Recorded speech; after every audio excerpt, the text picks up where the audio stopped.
कर सकते हो। लेकिन जो हाउस वाइफ हैं तो प्लीज़ आप लोग 7 बजे के पहले किचन ना जाया करें। आपको बस आपका अगर छोटा बेबी ही है, अगर वो दूध वगैरह पीता है या तो कोई ऑफिस से जाने वाले लोग हैं तो ही जाइए। अदरवाइज़ ना आप अपने सुबह का जो 2-3 घंटा होता है ना वो अपनी पढ़ाई को डिनोट कीजिए, ताकि मतलब देखिए अगर आप सुबह में उठ के नहीं पढ़ते हो ना, आप लाख चाह लो, आप ना पूरे दिन उसी गिल्ट में रहोगी कि शायद मैंने सुबह उठ के अगर पढ़ाई की होती तो मैं आज ज़्यादा पढ़ ली होती। और आपको हमेशा याद रखना है ना, एक गैंट वॉच आता है, स्मार्ट वॉच करके, स्टॉप वॉच करके, ऐसा ही कुछ प्ले स्टोर पे, आपको वो डाउनलोड कर लेना है। ये कोई पेड प्रमोशन नहीं है, आपको वो डाउनलोड कर लेना और आपको ना बस उसमें टाइमर लगा के अपने पढ़ाई को करते रहना। जब भी आप कोई दूसरा काम करो ना तो आप ये श्योर करो कि आपने वो अपना टाइमर बंद कर दिया हो, क्योंकि उससे ना आपको एग्जैक्ट पता चलेगा ना कि आज आपने कितने आवर की स्टडी की थी। ऐसा तो ये सब बहुत मतलब कॉमन चीज़ है कि मैं 6 घंटा 7 घंटा, नहीं नहीं, मेरा कहने का मतलब वो बिल्कुल नहीं था। आप कितना पढ़ते हो, आप डिमोटिवेट हो जाओ या तो फिर आप डिप्रेस्ड हो जा रहे यार हम तो इतना, बस आप मेरे कहने का मतलब एक ही है कि आपको बस जेन्युइन पता हो कि आप सच में कितना पढ़ाई कर रहे हो। क्योंकि कभी कभी ना हम 9 बजे बैठते हैं और कोई काम अगर आ जाता है तो हमको 9:30 बजे भी उठना पड़ जाता है, तो हमारे पास वो एग्जैक्ट डाटा नहीं होता है ना कि अच्छा हम इतने देर पढ़ाई किए होंगे। तो गैंट स्मार्ट वॉच से क्या होगा कि आपको एकदम श्योर पता रहेगा कि आज हम इतना देर का पढ़ाई किए हुए थे, ठीक है। और उसके बाद मैं तो हाउस वाइफ से यही रिक्वेस्ट करूँगी, उनके पास तो बहुत सारी चुनौतियाँ होती है, जैसे घर, बच्चा, इन लॉज, आप सबको खुश रखकर अपने काम को पूरा करके अगर पढ़ना चाहोगे ना तो आप काम से इतना थक जाओगे ना कि आप पढ़ नहीं पाओगे। तब फिर आप पता है आप क्या करोगे, अपना पढ़ाई को डे बाई डे टालने लगोगे। आपको सोचोगे आज नहीं, कल करेंगे, कल नहीं, परसों करेंगे, ऐसे हो जाएगा। क्या आप खाना खाने में बोलते हो कि हम ब्रेकफास्ट नहीं डायरेक्ट लंच करेंगे, तो डायरेक्ट लंच नहीं डायरेक्ट डिनर करेंगे? नहीं। तो आप इस चीज़ को कैसे कह सकते हो ना कि हम अपने पढ़ाई को टाल दें। तो इसलिए मेरा मतलब मैं तो यही कहूँगी ना कि आप लोग अगर सुबह उठ के पढ़ लोगे ना तो बिल्कुल बेनिफिशियल रहेगा आप लोगों के लिए, क्योंकि सुबह अगर आप 2-3 घंटे भी पढ़ लेते हो ना तो आप पूरे दिन में ना सेटिस्फैक्शन फील करोगे कि चलो यार आज सुबह थोड़ा भी तो मैंने पढ़ा है ना। तो अगर आपका, क्योंकि देखिए हम लोगों के साथ ना कुछ अनफॉर्चुनेट चीज़ भी होती है जो हम लोगों के डायरी में बिल्कुल नहीं मेंशन रहता है ना, कि आज मुझे यहाँ जाना, आज मुझे वहाँ जाना। अगर सडनली आपको कोई काम आ जाता है और आपका पूरा दिन उसमें जाने वाला है तो आप फिर पढ़ाई नहीं कर सकते हो। तो बस आपको पता होना चाहिए आपका डे कहाँ जा रहा है, आपका दिन, मिनट, सेकंड, आवर, एवरी दिन, मतलब सब दिन का आपको एकदम एवरी डे का आपको पता रहना चाहिए कि हाँ मेरा ये, हाँ मेरा ये। मैं आपको एकदम अपने समय का 24 आवर्स का आपके पास कैलकुलेशन होना चाहिए कि कोई भी अगर सामने से आपको पूछे कि आपका समय कहाँ जा रहा है तो आप बता सको। और आप ना किचन में जितना ज़्यादा कम से कम समय दोगे ना आपके लिए उतना ज़्यादा सही रहेगा, क्योंकि किचन के काम करके आप किसी भी फील्ड में, किसी भी चीज़ में कुछ भी हासिल नहीं कर सकते हो। आप हमेशा याद रखना, आप अगर 10 दिन किसी का काम कर रहे हो ना और अगर आप एक दिन नहीं करते हो तो लोग आपके 10 दिन के किए हुए को ना बस भूल जाते हैं। तो मैं बस क्या ही कहूँगी, अनुभव, बस अपना अनुभव बता रही हूँ। मैं बहुत छोटी हूँ आप लोगों से, किसी की दीदी हूँ, किसी की भाभी हूँ, किसी की मम्मी हूँ। तो बस ना मैं रिक्वेस्ट करती हूँ आप लोगों से कि थोड़ा सा ना लड़की लोग आप लोग ना खुद पे ध्यान दे दो, क्योंकि आने वाले समय में ना यही लोग हैं जो आपको ना पीछे खींचने में लगे हुए रहेंगे। क्योंकि देखिए लोगों को आदत हो जाता है कि आप बना के दे रहे हो तो लोग खा रहे। जो लोग आपके घर में स्वस्थ हैं, जो लोग किसी तरह का किसी को दिक्कत नहीं है हाथ में पैर में, तो आप उन लोगों से कुछ थोड़ा बहुत करवा सकते हैं। ऐसा नहीं है कि आप वो काम करेंगे तो ऐसा वाला रिएक्शन होगा, बिल्कुल नहीं होगा। तो बस, और ना ही तो सबसे बड़ा बात है ना कि ना ही तो आपको एक दिन में पढ़ाई की आदत लगेगी और ना ही तो एक दिन में अगर आप पढ़ रहे हो तो वो आदत छूटेगी। तो एक बहुत ही फेमस कवि का वो है, पंक्ति है जो कि आप लोगों ने बहुत बार सुना होगा, मैं फिर से आप लोगों को सुना देती हूँ।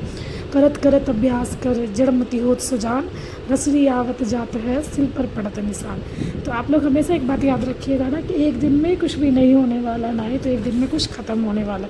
हाँ, कभी कभी अगर आप एक दिन ना भी पढ़ पाओ ना अपने शेड्यूल वाले दिन में, या तो फिर जिस दिन आपको लगता हो कि आज हम ज़्यादा प्रोडक्टिव रहेंगे, अगर आप उस दिन भी प्रोडक्टिव ना रह पाओ कोई दिक्कत नहीं है। आपके पास अगला दिन है, आपके पास अगली सुबह है, आप अपना उसको बेटर करो।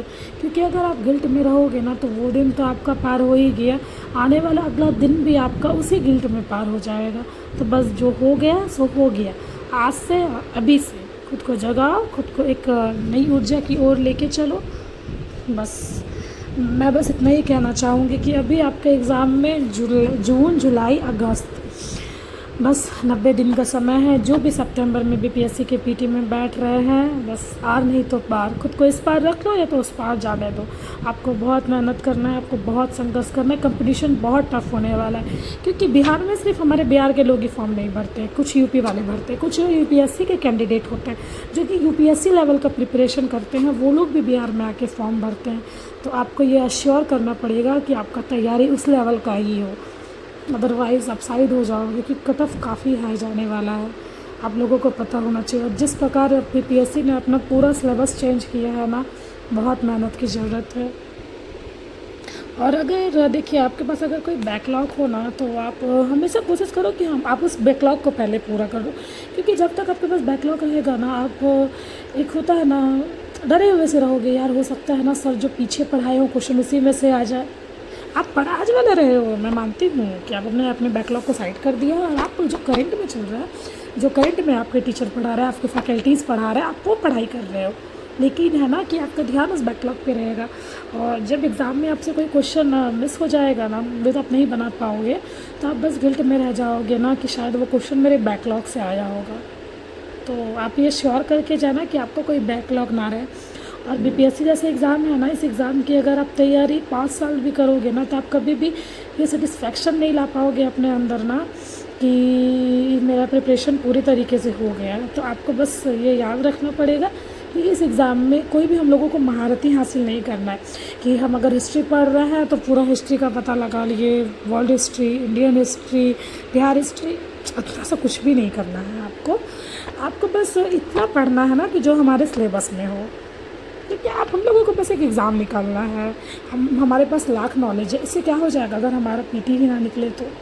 जब तक हम पीटी नहीं निकालेंगे तब तक हम मेंस में बैठने के लिए एलिजिबल नहीं होंगे। आपके पास मेंस का काफ़ी नॉलेज है, ये बात मैं मानती हूँ, ये बात आपको पता है, ये बात एग्ज़ामिनर को नहीं पता है, ठीक है। ये बात और भी जो क्वेश्चन बना रहे हैं उनको भी तो नहीं पता है ना भाई कि आपके पास क्या नॉलेज है। उनको बस इतना जानना है कि वो जो क्वेश्चन दे रहे हैं आप उनका आंसर दे दीजिए, वो आपका सिलेक्शन करवा लेंगे। बस इतना ही सा उनका लॉजिक, बस इतना ही सा है, ठीक है। बस धन्यवाद। अगर मैं अपने इस छोटे से प्रयास से आपसे जुड़ पाई तो प्लीज़ सब्सक्राइब माय चैनल। मैं आपको डेली मोटिवेट करती रहूँगी, आप बस थोड़ा थोड़ा पढ़ती रहिए। मैं ये नहीं कह रही ना कि आप बस एक दिन में ये कर लो वो कर दो, पूरा आनंद फानंद में, नहीं, ये नहीं हो पाएगा। क्यों? क्योंकि ना मैं सबसे तो रिलेट नहीं कर पाऊँगी, मैं हाउस वाइफ तो रिलेट कर पाऊँगी, क्योंकि उन लोगों के पास बहुत सारे काम रहते हैं। और सबसे बड़ी बात है ना, जो न्यूली मॉम बनी है, जो न्यू मम्मी है अभी, उनके पास तो अपने बच्चे का सारा टेक के आप लाख लोग कर देंगे आपके, ठीक है। आपके लॉज बहुत सपोर्टिव हैं, आपके हस्बैंड बहुत सपोर्टिव हैं, लेकिन ना एट द एंड ना सारा चीज़ आपको करना पड़ेगा, लोग नहीं काम आएंगे आपको। तो बस आप सब चीज़ को बैलेंस करो, सब चीज़ को अच्छे से करते रहिए, थोड़ा थोड़ा ही कीजिए, एक दिन सब हो जाएगा। उसके बाद ना आपको अपने बच्चे को भी देखना पड़ेगा, क्योंकि वो जो बॉन्ड है ना आपका और आपके बच्चे का, वो बस 1 से लेकर 3 साल तक में बहुत मजबूत होता है। आपको उसको दिखाना पड़ेगा सही गलत, हाँ यहाँ हंसना है, हाँ यहाँ रोना है, हाँ ये गलत है, हाँ ये सही है। आपको उसको एकदम ना क्या कहते हैं, एक मेंटोर की तरह आपको हमेशा उसके पीछे लगे रहना पड़ेगा, तो ही जाके आपका बच्चा सक्सेस होगा। मैं ये बिल्कुल नहीं कहूँगी ना कि आप अपने बच्चे को छोड़ दीजिए, नहीं, आप सब चीज़ को बैलेंस कीजिए, बस अपना नींद थोड़ा कम कर लीजिए, मे भी सब बैलेंस हो जाए। थैंक यू सो मच मेरी बातों को इतने ध्यान से सुनने के लिए, धन्यवाद।